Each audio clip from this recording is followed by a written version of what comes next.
the beginning, there was no fire and the world was very cold.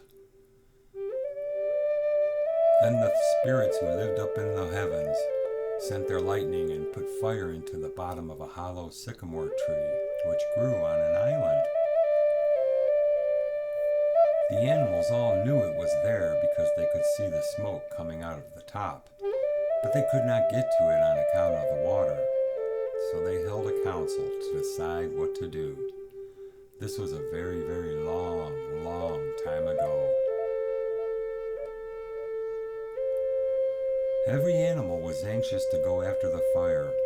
Raven offered. He was large and strong, so he was sent first.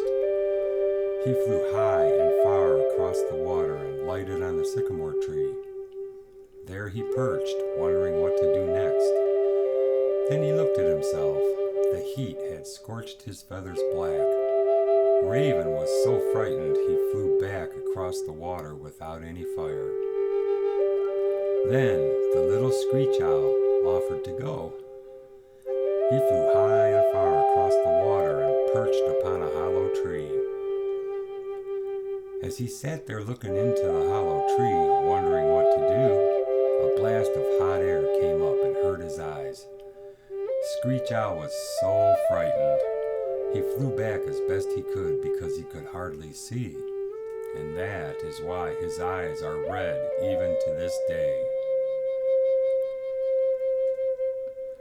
Then Hooting Owl and the Horned Owl went, but by the time they reached the hollow tree, the fire was blazing so fiercely that the smoke nearly blinded them.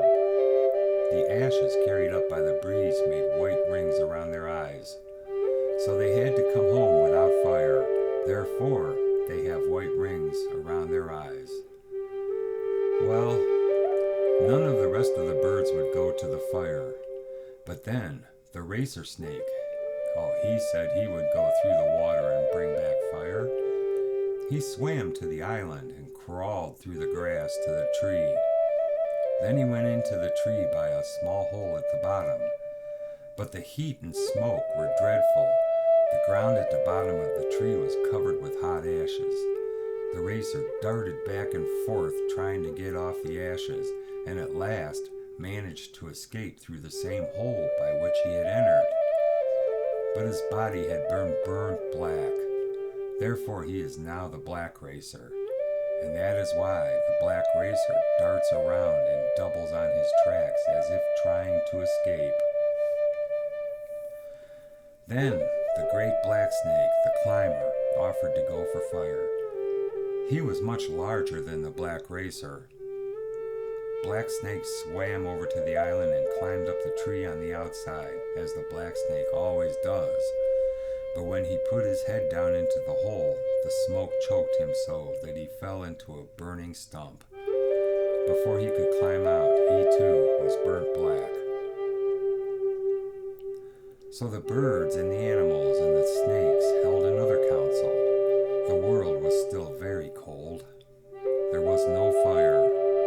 But all the birds and the snakes and all the four-footed animals, they refused to go for fire. They were all afraid of the burning sycamore.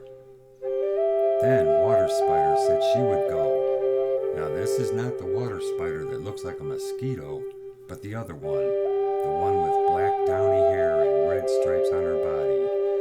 She could run on top of the water or dive to the bottom. The animals said, "How can you bring back fire?" But Water Spider spun a thread from her body and wove it into a bowl, which she fastened on her back. Then she swam over to the island and threw the grass to the fire. Water Spider put one little coal of fire into her bowl and then swam back with it. And that is how fire came to the world, and that is why Water Spider has a bowl on her back.